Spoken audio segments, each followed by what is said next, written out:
The sky above Valoria had turned the color of old bruises, purple and black with streaks of sickly green that pulsed like infected veins. Lisa stood at the edge of the crystal falls watching the water that had flowed for 10,000 years slow to a trickle. The falls had been a sacred place once, where young elves came to bond with their dragon companions and where the oldest songs were sung under 3 moons. Now only 1 moon remained, and it was dying. She felt Phoenix shift on her left shoulder, his small body trembling. The dragon was no bigger than a hawk, his scales rippling with colors that changed with his emotions. Right now they showed deep reds and oranges, the colors of fear and uncertainty. On her right shoulder, Storm was larger, nearly the size of an eagle, his midnight blue scales edged with silver. He remained calm as always, but Lisa could feel the tension in his body. 3,000 years she had walked this world. 3,000 years of peace, of magic, of certainty that her people were the pinnacle of civilization in this galaxy. The elves had mastered dimensional magic when other species were still learning to make fire.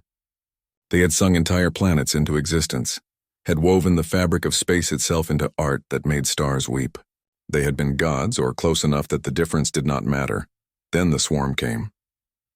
Lisa remembered the first reports dismissed by the council as exaggerations from the outer colonies. Some new species, they said, aggressive but manageable. The elves had faced threats before and always emerged victorious. They were immortal, powerful, untouchable. They had dragons. The dragons had been their companions since before recorded history, creatures that existed in multiple dimensions at once, that could fold space and time around themselves, that bonded with elves in partnerships that lasted centuries. Each elf raised their dragon from an egg, spent decades learning to move as one with their companion. The bond was sacred, unbreakable, eternal. Phoenix chirped, a sad sound that cut through Lisa's memories. She stroked his head gently, feeling the heat that always radiated from his scales. Storm rumbled low in his chest, the sound he made when he sensed danger approaching. Both dragons had been born in the last days of their species, the final eggs to hatch before the swarm destroyed the dragon breeding grounds on the moon of Astara. That had been 2 years ago, by human reckoning. The elves measured time differently, in cycles of the 3 moons, but the humans had insisted on using their calendar when they arrived. The humans, with their strange ships and stranger attitudes, who looked at the swarm and saw not an unstoppable force but merely a very difficult problem. Lisa turned away from the falls and began walking back toward the city. Silvara had stood for 8,000 years, its towers grown from living crystal that sang in the wind. Now half the towers were dark, their songs silenced as the swarm drew closer and the magic that sustained them began to fail. The streets that had once been filled with elves going about their eternal lives were nearly empty. Most had already fled to the inner sanctums, hoping that the old wards and shields would protect them. Lisa knew better. She had been to the outer worlds, had seen what the swarm left behind. Nothing. Not ruins, not bodies, not even dust. Just empty space where planets had been, where entire civilizations had thrived. The swarm consumed everything, broke it down to base energy, and moved on. It did not hate, did not hunger in any way they understood. It simply was like a force of nature, like entropy made manifest. The human encampment was on the outskirts of the city, a temporary structure of metal and plastic that looked fragile compared to the crystal towers, but it was functional, efficient, and it had been erected in less than a day. The elves had needed a century to grow their smallest tower.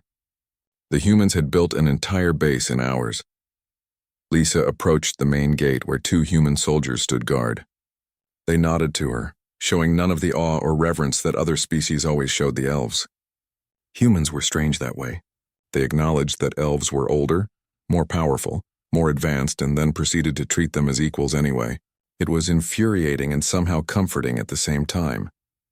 Captain Hayes was in the command center, standing in front of a holographic display that showed the swarm's approach in real time. The display was updated constantly by human satellites and scout ships, technology that the elves had considered crude, but which provided information far more accurate than their own mystical methods of divination. Hayes looked up when she entered. He was tall for a human, with short dark hair going gray at the temples and eyes that were a startling shade of blue. He had the look of someone who had seen too much and had learned to carry it anyway. Lisa had learned that humans aged quickly, that Hayes was probably not even 50 years old despite looking weathered and worn. Her youngest students were older than he was, and yet he commanded respect from everyone around him. "Lady Lisa," he said, nodding in greeting. The humans insisted on using titles, even though Lisa had told them repeatedly that she was simply Lisa, a teacher, not a noble or a warrior. "Captain," she replied. Phoenix launched himself from her shoulder and glided over to Hayes, landing on the edge of the holographic display. The dragon liked the human commander, had from the first moment they met. Storm remained on Lisa's shoulder, watching everything with his calm, ancient eyes. Hayes smiled and reached out to stroke Phoenix's head. The dragon leaned into the touch, purring like a cat. "Your friend here has been helping our engineers," Hayes said. "His ability to sense dimensional fluctuations is giving us better data on the swarm's movement patterns." Lisa moved closer to the display. The swarm was represented by a dark red mass spreading across the star map like blood in water. It had already consumed 6 galaxies, countless worlds, trillions of lives, and now it was here, less than 12 hours away from Valoria. "Your ships are ready?" she asked. "As ready as they can be," Hayes replied. "We can evacuate 40,000 in the first wave, another 20,000 in the second if we have time." 60,000, out of a population of 200,000. The math was simple and brutal. Most of her people would die here, on this world that had been their home since before humans had even evolved. "The Council still refuses to choose who goes," Lisa said quietly. "They say it is not for them to decide who is worthy of salvation." Hayes made a sound that might have been a laugh or a curse. "Then they're condemning everyone to death. If we don't start loading people soon, we won't be able to save anyone." Lisa knew he was right. She had argued with the Council for days, pleading with them to make the hard choices, to prioritize the young, the skilled, those who could rebuild their civilization. But the Council had lived for so long, had become so used to peace and plenty, that they could not comprehend the reality of triage. To choose who would live meant accepting that others would die, and the elves had not truly faced death in millennia. Storm suddenly lifted his head, his scales flashing bright silver. Phoenix stopped purring and let out a sharp cry. Both dragons were staring at the display, where the red mass representing the swarm had suddenly lurched forward, moving faster than the projections had predicted. Hayes cursed properly this time and started barking orders to his staff. The command center erupted into controlled chaos as humans rushed to their stations, updating calculations, rerouting ships, preparing for the worst. "They're accelerating," Hayes said, his voice tight. "They've detected our ships. They're coming for us now." Lisa felt something cold settle in her chest. "How long?" 6 hours, maybe less." Hayes turned to look at her, and for the first time she saw something like fear in his eyes. Not for himself, she realized, but for all the lives he knew he could not save. "I'm sorry, Lisa, we needed more time." Phoenix and Storm both launched into the air, flying in tight circles around Lisa's head. They were agitated, scared, and she could feel their emotions bleeding into her own through the bond. She took a deep breath, centering herself the way she had been taught centuries ago. "Then we use the time we have," she said firmly. "I will go to the Council myself." "I will make them choose," Hayes nodded. "We'll start preparing the ships. Bring whoever you can, as fast as you can. We lift off in 5 hours, no matter what." Lisa turned to leave, but Hayes called after her. "Lisa, your dragons. Can they fight?" She paused, looking back at him. Phoenix and Storm had settled on her shoulders again, pressed close to her neck. "They are the last of their kind," she said softly. "If they die, dragons die forever." "I know," Hayes said. "But if we all die here, it won't matter." The truth of it hit her like a physical blow. She had been so focused on preserving the dragons, on keeping them safe, that she had not considered what their survival would mean in a universe devoured by the swarm. What good was immortality in an empty cosmos? Storm nuzzled her cheek, and she felt a pulse of emotion from him. Not fear, not reluctance, determination, purpose. The dragon had always been braver than she was. "I will ask them," she promised Hayes. "But the choice is theirs." She left the command center and began the long walk back to the council chambers. Around her, the city was dying. The crystal towers were cracking, their songs becoming discordant and painful. In the streets, elves wandered in shock, unable to process what was happening. They had lived for so long, had become so comfortable in their immortality that Dia, the eldest council member, Theron, stood slowly. He had lived for 12,000 years and looked like ancient wood, weathered but still strong. His eyes, once bright gold, had faded to pale amber. "You dare to demand that we condemn our own people to death?" His voice shook with rage and something else. Fear, Lisa realized. After 12 millennia of life, Theron was finally afraid of dying. "I demand that we save who we can," Lisa replied, keeping her voice steady. Phoenix shifted on her shoulder, his scales flashing orange and red. "The humans are offering us salvation. They could have left us here to face the swarm alone, but they stayed. They are risking their own lives to save strangers. The least we can do is make the choices necessary to ensure our people survive." Another council member, Verana, shook her head. Her silver hair fell like a waterfall down her back, unmarred by time despite her 8,000 years. "How can we choose? How can we say that one life has more value than another? We are all eternal, all equal." "We were eternal," Lisa corrected gently. "But eternity ends today. In 6 hours, the swarm will be here. In 6 hours, everyone still on this planet will cease to exist. Not just dead, consumed, erased from the universe as if we never were." The words hung in the air like poison. The council members looked at each other, their ancient faces showing emotions they had not felt in centuries. True fear, true despair, the weight of impossible choices. Storm rumbled again, and Lisa felt a pulse of warmth from the dragon. He was sharing his strength with her, helping her stand firm against the council's resistance. Phoenix began to sing, a low melody that spoke of endings and new beginnings, of seeds that must die to become trees, of stars that collapse to birth new galaxies. "The dragons understand," Lisa said softly. "They know that sometimes survival requires sacrifice. They know that preserving our future means accepting losses in our present." Theron sank back into his chair. For the first time in the 1,000 years Lisa had known him, he looked old. Truly old, in a way that had nothing to do with years and everything to do with the weight of reality crushing down on immortal shoulders. "What did the humans suggest?" he asked finally. "Children first," Lisa said, "then those with knowledge vital to rebuilding our civilization. Scientists, historians, artists, teachers, then anyone else we can fit. And warriors?" another council member asked. "Should we not prioritize those who can fight?" "Fight what?" Lisa gestured toward the windows where the dying moon cast sickly light over the city. "The swarm cannot be fought with swords or magic. The humans have been battling them for 20 years across multiple galaxies. They have weapons that can crack planets, shields that can withstand the heat of stars. And still they run from the swarm. What makes you think our warriors would fare any better?"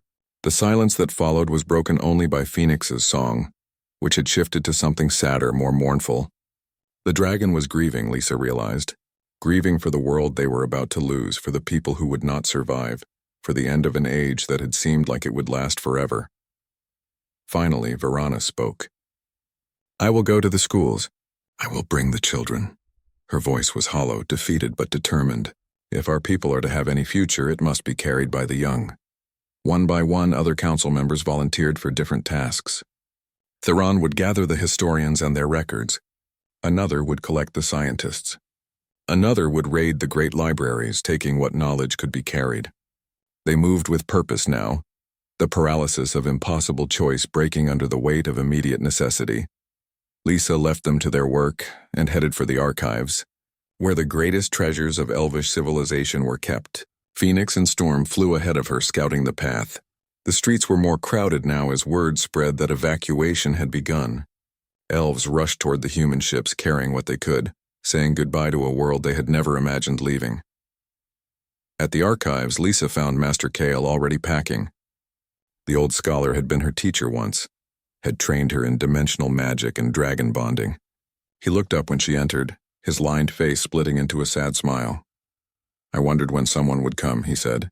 "I have been preparing since the humans arrived. I knew, even if the council did not, that we would not all escape."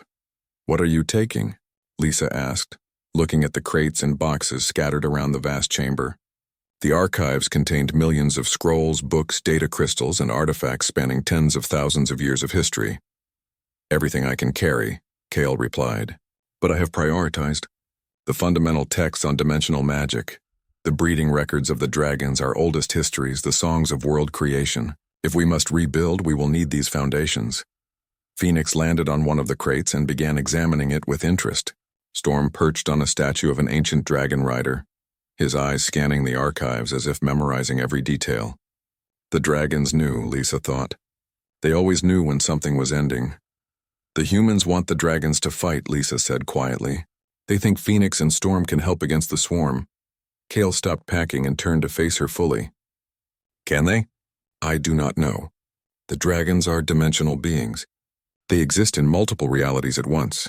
In theory, they might be able to create pockets of collapsed space, trap portions of the swarm in dimensional voids. Lisa paused, feeling Phoenix's attention on her.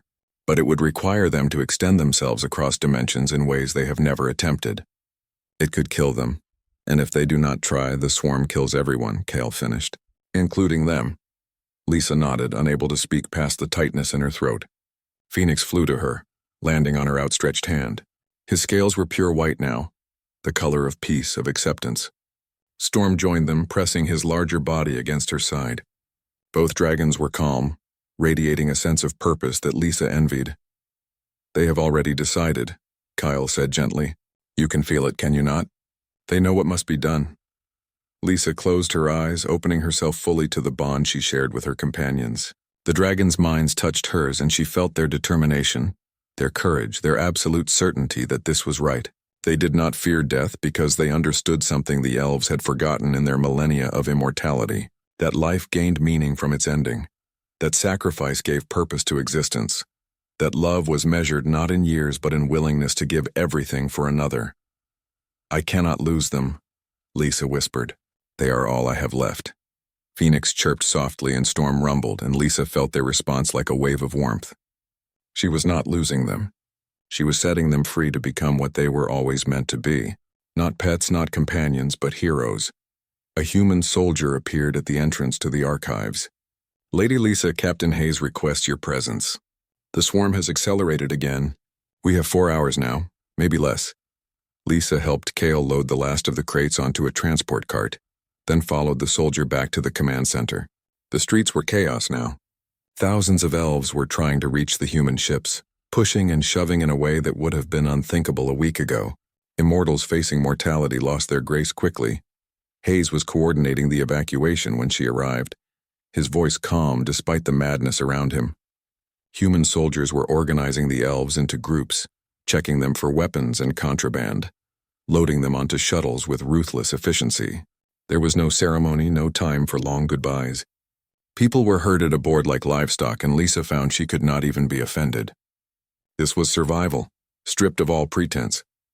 We are going to make it, Hayes said when he saw her. Barely, but we will make it. The Council's cooperation has made all the difference. How many? Lisa asked. 70,000 so far. We are bringing in more ships from the outer positions. We might get to 90,000 before we have to leave. Hayes paused, his expression grim. It is still not enough. Lisa knew what he meant. Over 100,000 would be left behind. Over 100,000 elves would die when the swarm arrived. People she had known for centuries, students she had taught, friends she had made over long years. All gone, consumed, erased. Phoenix and Storm suddenly took flight, soaring up to hover above the command center. Their scales began to glow. Phoenix with red and orange fire, Storm with blue and silver lightning. They were calling to her, Lisa realized. Calling her to join them in what came next. Hayes noticed the dragon's behavior. It is time? Soon, Lisa said. But first I need to understand your plan. How exactly do you intend to fight the swarm? Hayes pulled up a new holographic display. This one showing complex calculations and trajectories. The swarm moves through normal space, but it feeds by converting matter directly into energy, across dimensional boundaries. That is why conventional weapons are so ineffective. You destroy one part and it just absorbs the energy and grows stronger. So how do you stop it? You do not stop it. You redirect it. Hayes zoomed in on a section of the display. We have been mapping its movement patterns for years. The swarm avoids certain types of spatial anomalies, black holes, collapsed stars, regions of absolute zero energy. It feeds on life and light. It runs from death and darkness. The human combat suit felt strange against Lisa's skin, heavy and restrictive compared to the flowing robes she normally wore. The technicians had spent 2 hours modifying it to accommodate her physiology, adjusting the life support systems for elvish biology, reinforcing the seals to handle the dimensional energies she would be channeling. It was not elegant, but Hayes assured her it would keep her alive in the vacuum of space while she worked with the dragons.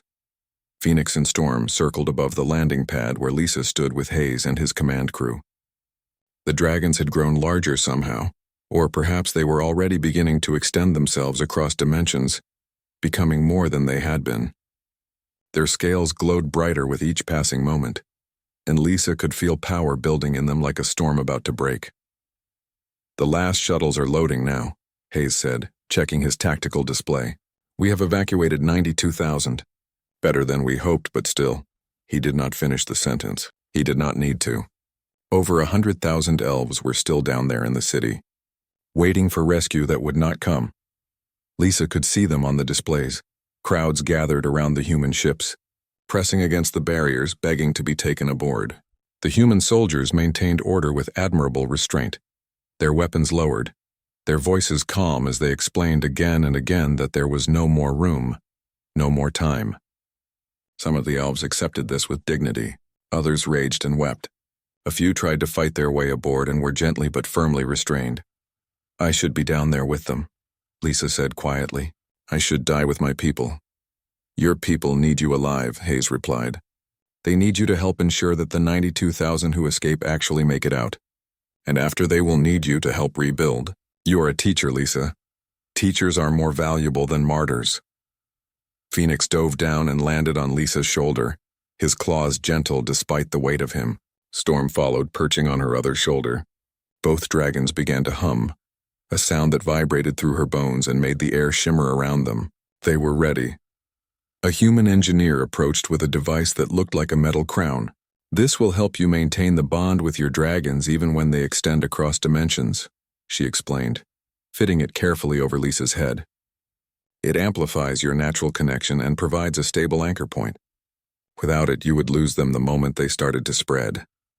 Lisa felt the device activate, a tingling sensation spreading from her temples through her entire body. Suddenly, the bond with Phoenix and Storm intensified, becoming clearer and stronger than it had ever been. She could feel their minds as if they were extensions of her own, could sense their determination and their love for her and their absolute certainty that what they were about to do was right. "The swarm will be here in 2 hours, Hayes said.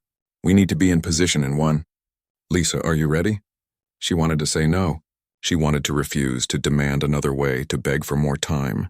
But time was the one thing they did not have, and the dragons were already pulling at the bond, eager to begin. They were not afraid. They had never been afraid. "I am ready," Lisa said. Hayes nodded and gestured to his crew. "Get her to the Defiance. Commander Chen will be expecting her." The Defiance was the largest human warship in orbit, a massive construct of metal and weapons that had been fighting the swarm for 2 decades. Lisa was taken aboard via shuttle, Phoenix and Storm flying alongside, their bodies leaving trails of colored light in the darkness of space. Other human ships were scattered across the orbital space around Valoria, forming a defensive perimeter that Lisa knew would not hold for long. Commander Chen was a small woman with sharp eyes and gray hair cut short. She greeted Lisa with a brief nod and immediately started showing her the tactical situation. "We have identified optimal anchor points for the dimensional pockets," she said, highlighting positions on a holographic map. "The dragons will need to position themselves here, here, and here, creating overlapping fields that will trap the swarm's leading edge." 3 positions? Lisa asked. "But there are only 2 dragons." "They will need to split their consciousness," Chen explained, each dragon extending across multiple dimensional layers simultaneously. "We have calculated that Phoenix can maintain 2 anchor points while Storm maintains 1, given their different power levels." Lisa felt a chill that had nothing to do with the ship's climate control. "You are asking them to exist in multiple places at once while also creating spatial anomalies. That level of dimensional stress could tear them apart." "Yes," Chen said simply, "but it is the only way. We need 3 anchor points minimum to create a stable trap. 2 would allow the swarm to flow around the barriers. 4 would be ideal, but..." She gestured at the dragons, who were perched on a railing nearby, watching the conversation with intelligent eyes. "But we only have 2 dragons," Lisa finished. "The last 2 dragons in the universe." Phoenix chirped and launched himself into the air, flying in a complex pattern that Lisa recognized as a dimensional mapping exercise. Storm followed, his larger body moving with surprising grace. They were already planning, already calculating how to position themselves for maximum effect. The dragons had spent their entire lives learning to fold space and exist in multiple dimensions. This was what they had been born to do. The next hour passed in a blur of preparation. Human technicians attached small devices to Phoenix and Storm that would help stabilize their dimensional extensions. Lisa was fitted with additional equipment that would allow her to channel power to the dragons if they needed it. Hayes arrived aboard the Defiance and positioned himself at the tactical station, coordinating with the other human ships. The evacuation shuttles made their final runs. Lisa watched on the displays as the last elves were loaded aboard, families torn apart as children were prioritized over parents, young over old, essential personnel over civilians. It was brutal and necessary, and it broke something in her heart to witness it. The elves had lived for so long in peace that they had forgotten how to make wartime decisions, how to accept that saving some meant abandoning others. Finally, Hayes gave the order. All ships prepare to break orbit. Evacuation is complete. Lisa felt the words like a physical blow. Complete. 92,000 saved. 108,000 left behind. The mathematics of genocide expressed in cold, precise numbers. On the surface of Valoria, the abandoned elves gathered in the great plaza at the center of Silvara. Lisa could see them on the long-range cameras, thousands of people standing together facing the sky waiting for the end. Some were singing, the old songs of their people, melodies that had been passed down through millennia. Others simply stood in silence, holding each other, finding what comfort they could in their final moments. "It is time," Chen said quietly. Lisa took a deep breath and opened herself fully to the bond with Phoenix and Storm. The dragons responded immediately, their minds flowing into hers, merging with her consciousness until she could not tell where she ended and they began. She felt Phoenix's fierce joy, his excitement at finally being able to truly fly, to extend himself across the dimensions he had always sensed, but never fully explored. She felt Storm's calm determination, his absolute focus on the task ahead, his deep love for her and his certainty that this sacrifice had meaning. Together, they stepped out of the airlock and into the void. Space was different when experienced through the dragon's senses. Lisa could see in multiple dimensions at once, perceiving layers of reality stacked on top of each other like sheets of glass. In one dimension, Valoria was a living world, green and blue and beautiful. In another, it was already consumed, a dead husk drifting in empty space. In a third, it had never existed at all, just empty space where a planet might have been. The swarm was visible in all dimensions at once, a massive writhing darkness that existed simultaneously everywhere and nowhere. It was not a single entity but billions of individual organisms acting with perfect coordination, moving through space and time like a plague made manifest. And it was close now, so close that Lisa could feel its hunger, its endless need to consume and grow and spread. Phoenix separated from her first, his consciousness splitting in two as he positioned himself at two different anchor points simultaneously. Lisa gasped at the sensation, feeling the dragon stretch across dimensional boundaries like taffy being pulled. It should have been impossible, but Phoenix made it look effortless, his joy at the freedom of it flooding through the bond. Storm followed, taking his position at the third anchor point. The larger dragon moved more carefully, his extension more controlled and measured. Lisa felt the strain he was under, the immense effort required to maintain his presence in normal space, while also reaching into the dimensional void. Anchor points established, Chen's voice crackled through Lisa's helmet. The swarm will reach the perimeter in 30 seconds. Dragons are go for dimensional collapse. Lisa felt rather than heard the command she sent to Phoenix and Storm. The dragons responded instantly, beginning to fold space around themselves. Reality bent and twisted. Normal physics breaking down as they created pockets of absolute nothing. Regions where matter and energy could not exist, where even the swarm could not penetrate. But Phoenix had already made his decision. Lisa felt him push further, extending his consciousness across 7 dimensions now instead of 5, creating deeper and wider pockets of collapsed space. The strain was immense, like watching a thread being stretched to its breaking point, but Phoenix was laughing, his joy and exhilaration flooding through the bond. He was finally free, finally able to be everything he was meant to be, and if that freedom came with a price, he would pay it gladly. Storm followed Phoenix's lead, though more cautiously. The larger dragon extended himself across 4 dimensions, his anchor point growing stronger and more stable, but Lisa could feel the cost of it. The way Storm's consciousness was beginning to fray at the edges, individual thoughts becoming scattered and hard to hold together. Dragon energy signatures are fluctuating, a human technician reported. They are exceeding safe thresholds. As if there was anything safe about what they were attempting. Lisa wanted to laugh or scream or both. Instead, she poured her own energy into the bond, trying to stabilize the dragons to give them something solid to anchor themselves to. The amplifier crown on her head burned with power, but it worked, providing a lifeline that kept Phoenix and Storm from losing themselves completely in the dimensional void. Below them, on the surface of Valoria, the abandoned elves continued their vigil. Lisa could still see them on the long-range sensors, could still hear their songs carried on radio frequencies. They knew they were dying, but they were dying with grace, with dignity, singing the old songs one last time before the end. Lisa felt tears on her face inside her helmet and did not bother to wipe them away. Evacuation fleet has reached 20% of minimum safe distance, Hayes reported. We need another 8 minutes of containment. 8 minutes. An eternity when you were holding back the end of the universe. Lisa felt Phoenix laugh at the thought, his mind still bright with joy despite the agony of his extension. Storm remained silent but steady, a rock in the storm, holding his position through sheer stubborn will. The swarm redoubled its assault on the barriers. It had figured out the pattern now, understood that the dimensional pockets were being maintained by living anchors. It began to focus its attacks, trying to overwhelm Phoenix first, recognizing him as the linchpin holding 2 of the 3 barriers. Phoenix's consciousness wavered under the onslaught. Lisa felt him slip, felt one of his anchor points begin to collapse. "No!"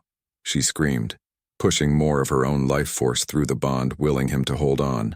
Phoenix caught himself, reinforced the barrier, but Lisa could feel how much that effort had cost him. The dragon was burning himself out, consuming his own essence to maintain the dimensional pockets. 5 minutes, Hayes said.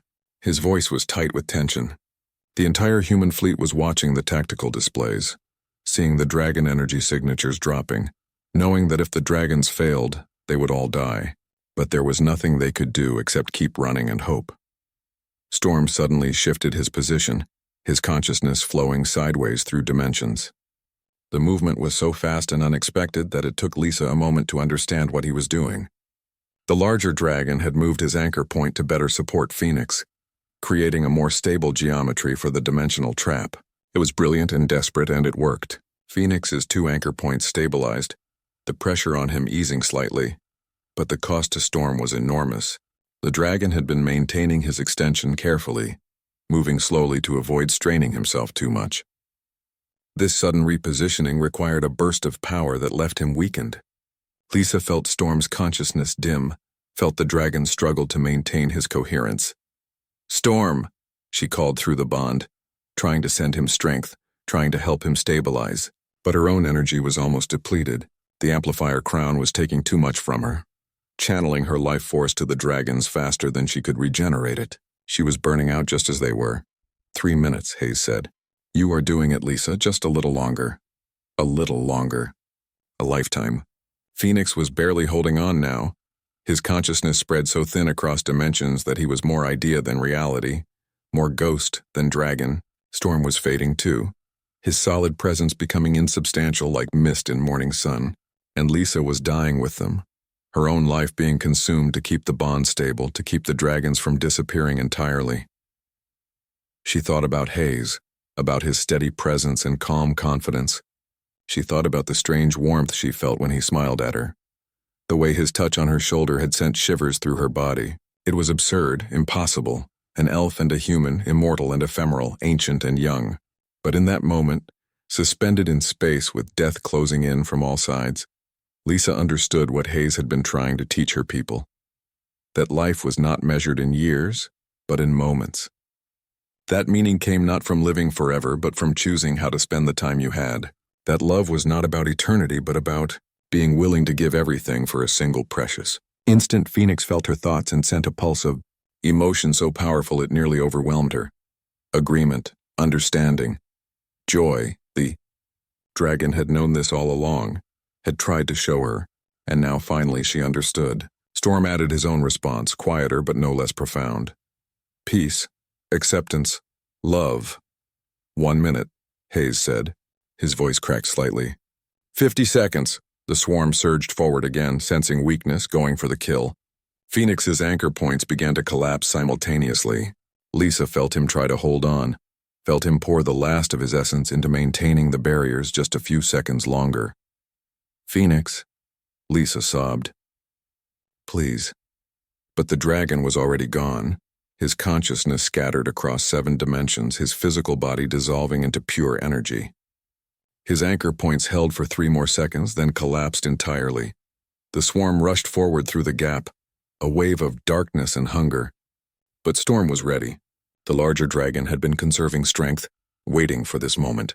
He exploded outward, his consciousness expanding to fill the space Phoenix had occupied. Storm took over all 3 anchor points simultaneously, holding them through sheer impossible effort. Lisa felt Storm's agony through the bond, felt the dragon being torn apart by the strain. But he held. He held because Phoenix had sacrificed everything to give him the chance. He held because the Elvish people needed time to escape. He held because that was what dragons did, what they had always done, protecting those they loved no matter the cost. Minimum safe distance achieved, Hayes said, his voice thick with emotion. All ships are clear. Lisa, tell him he can let go now. Tell him he did it. Lisa tried to speak but could not find words. Instead, she sent everything she felt through the bond. Gratitude, love, pride, sorrow, all of it flowing into Storm, wrapping around the dragon's fading consciousness like a blanket. Storm's response was faint but clear. Not sadness, not regret, just a deep, abiding sense of completion, of a job well done, of a life lived with purpose. Then Storm let go.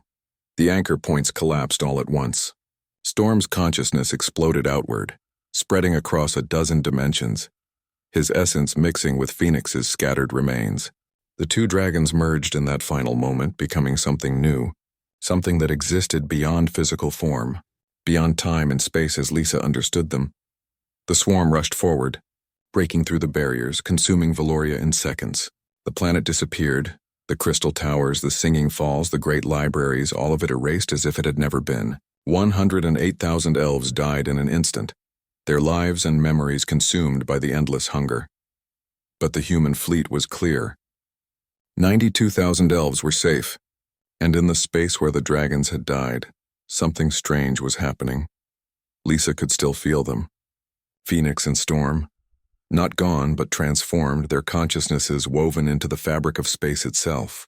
They were the dimensional pockets now, permanent scars in reality that the swarm could not heal or consume. The barriers they had created would last forever, slowing the swarm's advance, buying time for others to escape, for civilizations to evacuate, for life to endure just a little longer. Lisa, Hayes' voice cut through her grief. We need to get you back inside. Your suit is failing. She looked down and saw that he was right. The amplifier crown had burned itself out, taking most of her suit's power systems with it. She was bleeding energy into space, her life force still trying to flow to dragons that were no longer there to receive it.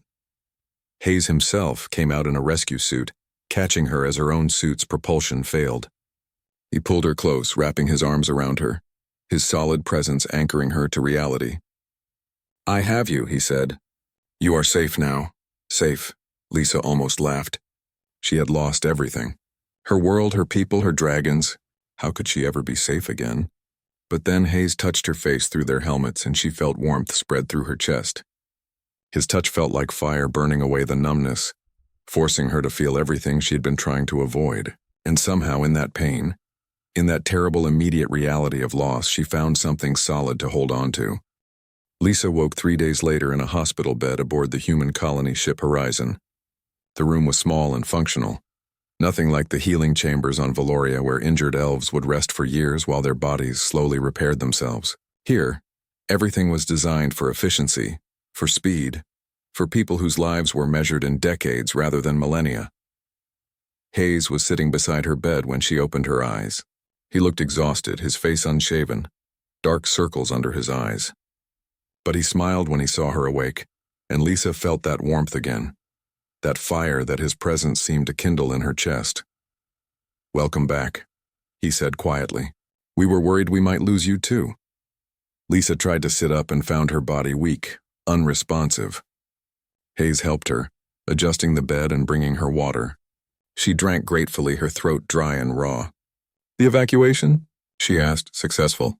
All ships made it to the rendezvous point. We are heading for Haven now, a colony world the humans established 10 years ago. It is not much, but it is safe from the swarm, at least for now." Hayes paused. "Your people are asking for you. They need guidance, leadership." Lisa laughed bitterly. "I am no leader. I am a teacher who let her dragons die." "You are a teacher who saved 92,000 lives," Hayes corrected firmly, "and your dragons did not die. They transformed. They became something greater." "They are gone," Lisa said, tears streaming down her face. "I cannot feel them anymore. The bond is broken." Hayes took her hand, his touch gentle but solid. "The bond is not broken. It is changed. Close your eyes, Lisa, really focus. Can you feel them?"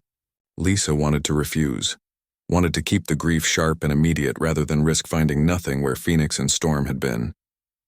But Hayes squeezed her hand encouragingly, and she found herself trusting him despite everything. She closed her eyes and opened herself to the place where the bond had been, and they were there. Not the way they had been before, not bright and immediate and constantly present, but there, woven into the fabric of space itself, scattered across dimensions like stars in the night sky. Phoenix's fierce joy still burning bright even in his dispersed form. Storm's steady patience holding reality together through sheer will. They were everywhere and nowhere, existing in a way that transcended physical form. Lisa gasped and opened her eyes. Hayes was watching her with understanding. "You feel them," he said. "It was not a question. How did you know?" "Because I have lost people too," Hayes replied. "Friends, lovers, soldiers under my command. And I learned that love does not end when someone dies. It transforms, becomes something different, something that exists in memory and impact in all the ways they changed you. Your dragons are gone, but what they were, what they meant, that never dies." Lisa absorbed his words, feeling truth in them even as her grief remained. Phoenix and Storm were not truly gone. They were part of the universe now, their sacrifice woven into reality itself. And as long as she carried their memory, as long as she remembered their courage and their love, they would never be forgotten. "The elves," she said finally. "Tell me about them. How are they coping?" Hayes grimaced. "Not well. They are not used to loss, to change, to uncertainty. Many are in shock. Some are angry, blaming the humans for not saving everyone. Others are paralyzed, unable to process what happened. A few have adapted quickly, but most..." He trailed off, shaking his head. "They need something to hold on to," Lisa said. "A purpose. A reason to keep going. They need you," Hayes said simply. "You understand both worlds now, the elven and the human. You have experienced real loss, real sacrifice. You can teach them how to move forward." Lisa looked at him, really looked at him for the first time. This human who had risked his life for strangers, who had coordinated the impossible evacuation, who had sat beside her bed for 3 days waiting for her to wake. "Your touch feels like fire," she said softly, remembering the words she had spoken in space when he had held her after the dragons fell. Hayes smiled, and Lisa felt her heart skip in a way that had nothing to do with her injuries. "Yours feels like home," he replied. The words hung between them, heavy with meaning. Lisa was 3,000 years old. Hayes was 47. She would live for millennia more. He would be gone in a few decades. It was impossible, impractical, bound to end in more pain and loss. But Phoenix and Storm had taught her that time was not what mattered. What mattered was being willing to give everything for a moment of connection, of love, of understanding between two souls who recognized each other across impossible distances. "I do not know how to be with someone who will die," Lisa admitted. "I have never loved anything mortal before except the dragons, and even they were supposed to live forever." "Then we will figure it out together," Hayes said. "No one knows how to rebuild an entire civilization in exile. No one knows how to create a new home for people who have lost everything. But we will do it anyway, because the alternative is giving up, and neither of us is very good at that." Lisa laughed, and it felt good. Felt like the first genuine expression of joy she had felt since the world ended. No, I suppose we are not. Over the following weeks, Lisa slowly recovered her strength. She began working with the Elvish refugees, helping them process their grief and trauma, teaching them the lessons she had learned about loss and transformation. It was hard work, painful work, but necessary. The elves needed to learn how to be mortal, how to live with the knowledge that everything ended eventually, how to find meaning in impermanence. Hayes was often beside her, offering support and advice, sharing the human perspective on grief and resilience. The two of them made a good team, bridging the gap between their peoples, showing through their own growing relationship that connection was possible even across vast differences in culture and lifespan. The horizon reached Haven 4 months after the evacuation. The colony world was beautiful in a harsh, practical way. Nothing like Valoria's crystal towers and singing falls, but solid and real and safe. The humans had been building there for a decade, establishing farms and factories, creating infrastructure that could support a much larger population. The elves were given land to settle, resources to build with, and the freedom to create their own communities within the larger colony. Some chose to integrate fully with the humans, learning their ways, adopting their technologies. Others tried to recreate what they had lost, building structures that mimicked the old crystal towers, singing the old songs, clinging to traditions that no longer quite fit. Lisa found herself somewhere in between, honored by both communities, belonging fully to neither. She opened a school, teaching both Elvish and human children, sharing knowledge from both cultures. The school became a gathering place, a symbol of what their combined peoples could become if they worked together. Phoenix and Storm remained present in her life, though not in the way they had been before. Lisa could feel them in quiet moments when she meditated or when she stood under alien stars and opened herself to the dimensions around her. They were part of the universe now, their consciousnesses woven into reality, and through her bond with them, she could touch that greater cosmic awareness. She learned to share that connection with others, teaching meditation techniques that allowed elves to sense the dragon's presence, to feel their continued existence in a new form. It brought comfort to many who had known Phoenix and Storm, who mourned their loss. To know that the dragons had not truly died but had become something greater eased the grief somewhat. A year after the evacuation, the humans detected something strange in the space where Valoria had been. The dimensional pockets Phoenix and Storm had created were growing, spreading, forming a network of collapsed space that the swarm could not penetrate. The barriers were expanding on their own, powered by the dragon's dispersed consciousness, creating a growing safe zone that stretched across multiple star systems. "They are still fighting," Hayes said when he showed Lisa the data. "Even now, even in this form, they are still protecting us." Lisa felt tears on her face, but they were not tears of grief anymore. They were tears of pride, of gratitude, of love, that transcended death and distance and every limitation physical form imposed. Her dragons had become something magnificent, something eternal in a way they never could have been as mere living creatures. "We should name it," Lisa said. "The safe zone they created. It needs a name." Hayes nodded. "What do you suggest?" Lisa thought for a moment, remembering Phoenix's fierce joy and Storm's steady courage, remembering their final moments when they had given everything to save people they had never met. "The Dragon's Haven," she said. "A sanctuary created through sacrifice, maintained by love." The name stuck. Within a few years, other refugee ships were finding their way to Dragon's Haven, guided by the dimensional anomalies that Phoenix and Storm had become.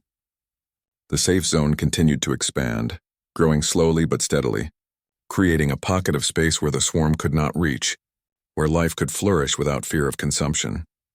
Haven became a thriving colony, home to elves and humans and eventually other species fleeing the swarm. The crystal towers never returned, but new structures rose, built from human metal and elvish magic working together, creating architecture that belonged to both peoples and to neither.